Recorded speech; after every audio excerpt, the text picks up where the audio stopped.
Nona took me for walks after 5-course lunches, after dishes and dancing on fat Sunday afternoons. She took me for walks through the alleys where the best roses grew, reaching through chain link fence behind the little green-sided house where the old lady lived. Older than Nona, felt like a century. Nona urged me to break off what you like. These ones are for the public on this side of the fence. Nona's words were gospel, and she practiced reaching into thorny bunches of wine-red roses, keeping the pain of the small stabs in the back of her throat, breaking healthy stems in a fast snap, and then lifting the rose center to her nose. She is fearless. My hands were always swelling. This is my Nona talking. I never knew my thimble size. I had 9 or 10 different sizes, always metal. One day when I was working at home, the needle went right through into my middle finger. I had to go to the doctor. I had an infection. So I put the thimble on my ring finger. I had to find my way through. I never knew how deeply you love to sew until I made the time to sit beside you and ask you what you love. Though my child eyes studied your hunched shoulders, your wide back, your elbows poking out on each side, watching the way your fingers never stopped pushing through and pulling out thread. I saw the thimble on your finger, but I didn't know you were our thimble. The metal casing holding us together, the penetrable protection that felt needles go right through your soul, the vessel for infections that no doctor could heal, the love that kept the infections hidden. And now I want to go back, retrace, discover, understand why I waited until your mind began to disintegrate before I paid attention to what you always tried to hide. The thimbles, the infections, the finding your way. My hands swell and I see you. 3 daughters, 1 granddaughter, a nurse, in the dusty dining room tomb. Nona's stiff naked body on its side for a washing. 1 daughter holds Nona's thin-skinned shoulders, caresses her face, that contorts in discomfort, chiseled Y lines on her forehead, wide eyes searching for heaven, her mother, a voiceless open mouth. 1 daughter holds Nona's hip, sharp enough to be a weapon, duty-driven hands, eyes darting between the past and the future. The now excruciates. 1 daughter makes a sandwich in the kitchen, then leans in the doorway, biting hard, chewing violently. I hold the juxtapositions on my tongue, taste the languages of their different loves. There's a hole at the base of Nona's spine, an open wound where her spirit slips out in thick goodbyes. The nurse pulls a cloth over it. Nona's muscles tense in rejection. Her body says what I know but will not speak. I swallow her silent flight. What comes from sitting here so high up in a black walnut tree, hidden behind all that swarms with silence, but for the ease of wind that lightly sweeps across the stretch of fields.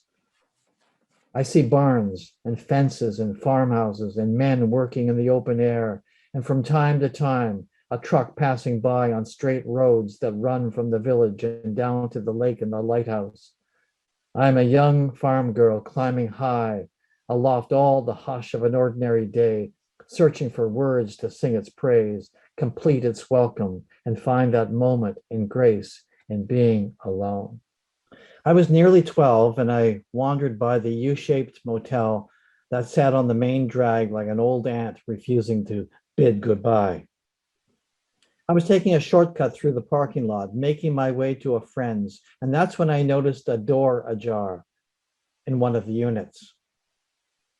A sudden blur in the gloom of that room, a single light partly silhouetting a woman slipping on a summer dress over her head and down over bra and panties, hands smoothing out the cotton, momentarily looking up, spotting me, standing stock still in the lot. I want to think she just smiled and turned, escaping into darkness of the room.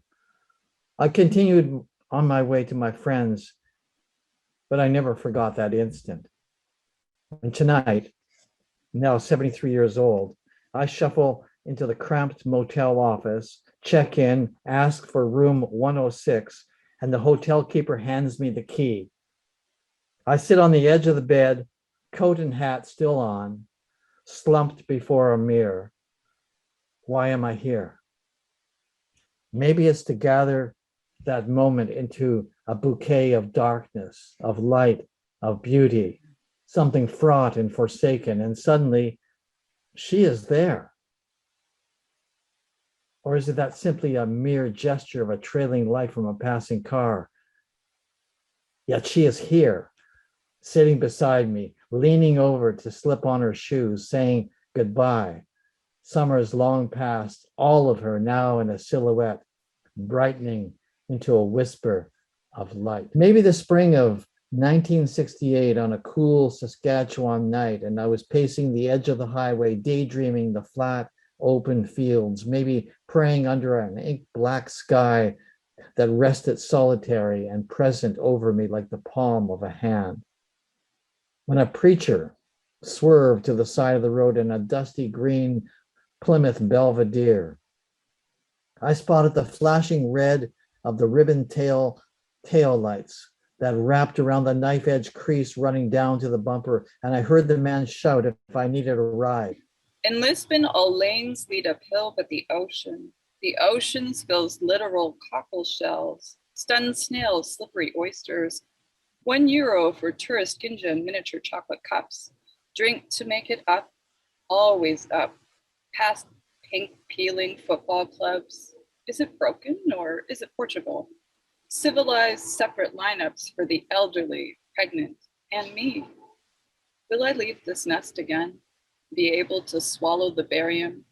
Sweet God, terribly from pain. I wait for more appointments. The CT scanner scheduled again, still stiff from gastric emptying. The radioactive egg salad sandwich repeats its slow passage through ruined and run-down slummy laneways. Rain slew as palm trees and candy-colored churches. Underdressed, dystonic, cranky with pain, I feel more wet than wonder. On the train to Sintra, Roman aqueducts squat in the mist, lording permanence over tumble-down tenements. The Quinta de Reguilera renews my love for rich weirdos, but I can't climb down the well of initiation. The green grotto, a spiral of vertigo, and an overdose, an emblem of Queen Leonore, gilds the pillory I lean against, trembling. Motility meds shred dignity. Mobility aids slip from slack hands, trip my thick feet. If I die of mistreatment, take a minute to relax on the pavement before finding peace. Stuff me in a mushroom bag a la Luke Perry, it would be a relief. Nazare's salt sky lung crushingly heavy. How do you people handle this gravity? It was lighter on the rosy-fingered moon, in Mercury, lighter before I was born. At the Lagao de Obados, I scour the sand for a conch, a token, a symbol. Is it my turn to speak? Feet freeze in cold Atlantic, a romantic dinner on a cliff overlooking the ocean. I'm grateful to be here, but it's hard to see the sea through the sieve of my own misery after the climb and drinks to make it up. Always up, the rickety staircase, screaming hips and aching face from keeping a smile fixed in place. I'm sorry, I can't understand you, a phrase I wish I knew in every language. Mystic pal who's fun to be with, by Marvin the Paranoid Android. On Scornulous Zeta, I sat down and wept for my planet-sized brain and cricket bat leg. For the millions of years I've stumped it alone with this terrible pain in my left-hand diodes. My genuine people personality needs a reboot, it's true. I'm not fun to be with, but neither are you. What's fun about restaurants? Pretending to be sunny and cheerful. Why won't you see I'm a creature in fearful agony? I didn't ask to be created. Please, don't tell me to fake it, or play charades, or insult my intelligence with frivolous games. Pardon me for breathing, which I never do anyway.